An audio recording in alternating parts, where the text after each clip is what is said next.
Hello, everybody. All right, and yeah, we have quite a weekend of boxing ahead of us. I mean, sorry. uh, so I would like to start with the big fight on Friday. First, of course, the return of Ryan Garcia.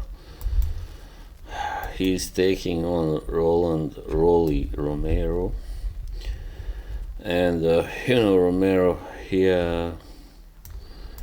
His last big fight was against Isaac Pitbull Cruz, and he lost it.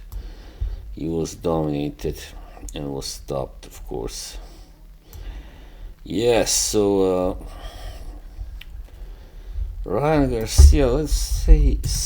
I think his last fight was against Devin Haney, right? Yeah, it was where he won initially, but it was then shown that he had traces of something that was some kind of steroid. I don't know. Yeah. So that was overturned. Romero, since losing to Cruz, he won one fight against Manuel Jaimes on points, and so now at 29, he's at a crossroads. Might say. I mean, both are. Ryan Garcia is 26 now. Sorry, not 26, but I read this wrong. He is actually 26. Alright. This is the age that he had said that he would retire at. So he doesn't have much long to go before he has broken his promise. Yeah, I don't think anybody took him seriously. I mean, come on, retire at 26. Whoever heard of that? Especially when somebody is successful and is considered an elite level. Yeah, no way. So, Ryan Garcia's last fight was a year ago, almost exactly, on the 20th of April. So, yeah, that's the question, how this inactivity will affect him. While Romero's last fight was in September, so it's not yet a year ago.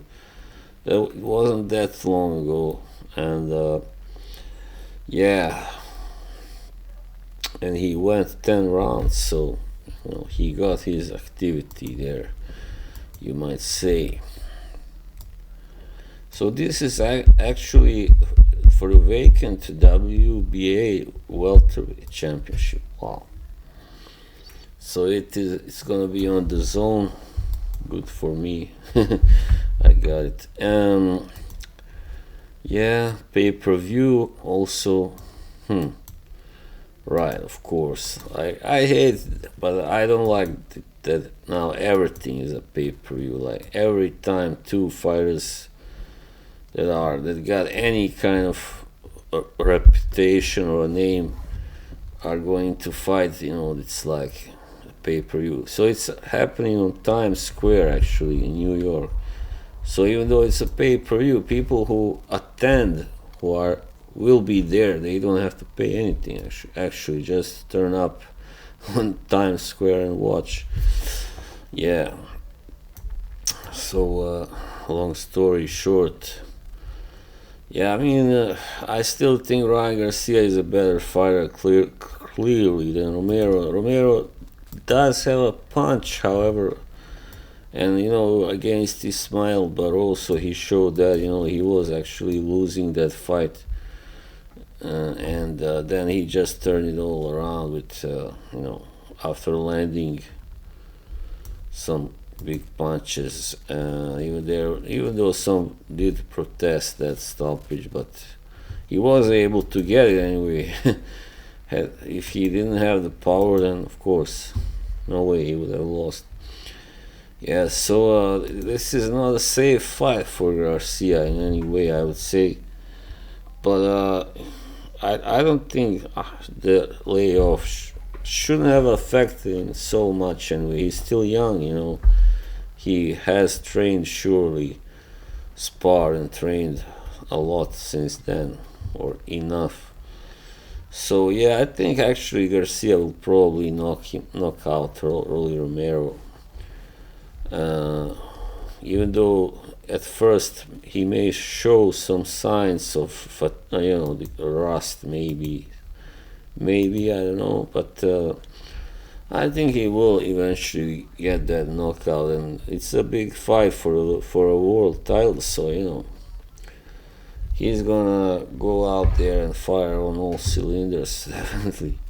So will Romero, but yeah, Garcia is just a better fighter, and also a big puncher, as we know, knockout artist. So yeah, I think probably like in rounds between round 6 and 10 it will happen, probably, if it happens, the knockout. If not, then he can win. He will win. Maybe score a couple of knockdowns like with Haney and yeah, but yeah, I mean Romero is not as good as Haney, definitely defensively. So yeah, we saw that also against Pitbull. When he was in trouble, he wasn't able to really defend himself well. So yeah. So that was that one. Alright, we also have Haney versus Jose Ramirez, by the way. And yeah, I mean, that's pretty interesting. Even though Ramirez is 32 now, but he's past his prime, definitely, I would say. That loss to Josh Taylor, I think, took something out of him and probably, ended his prime. I mean, not probably, but I think so, surely. I mean, it's just the way it is. I mean, yeah, and Devin Haney is still young, is also 26 only. Ramirez slightly taller, but yeah, only by an inch. But both guys are really like full-grown light welterweights, and yeah, just Haney is kind of big for that weight and weight class, whatever. So Haney also didn't fight since that Ryan Garcia fight, of course, and Ramirez, he lost to Arnold Barboza in November, and he just didn't look so good, despite the fact that the scorecards were actually rather close. But I didn't think the fight was so close. I think probably only one judge got it right there, 97-93, yeah. But still, Barboza is at his peak, very good technical fighter and all that, but also aggressive. So yeah, anyway, he's also fighting. But yeah, here I can only go for a Haney victory, by most likely on points, yeah. So yeah, that's it. And we have also, as I mentioned, Arnold Barboza Jr. is fighting also on the undercard against none other than Teofimo Lopez. So that's a really great fight. I hope it will be, anyway.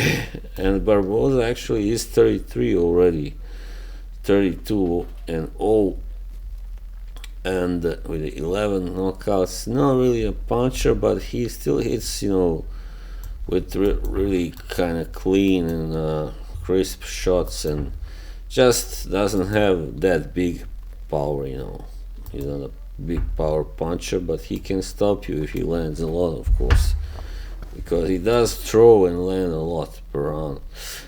And Teofimo Lopez, he was always regarded, I guess, as a puncher, and is, but hasn't scored a knockout now in his last 4 fights, and he's 27, but that's kind of an old 27. He's been through, several really hard fights, against Lomachenko. He had also, of course, hard fight, and Sandor Martin, which I thought he should have lost, really, and he got dropped there also, and against Cambosos, of course, where he did lose, and yeah, so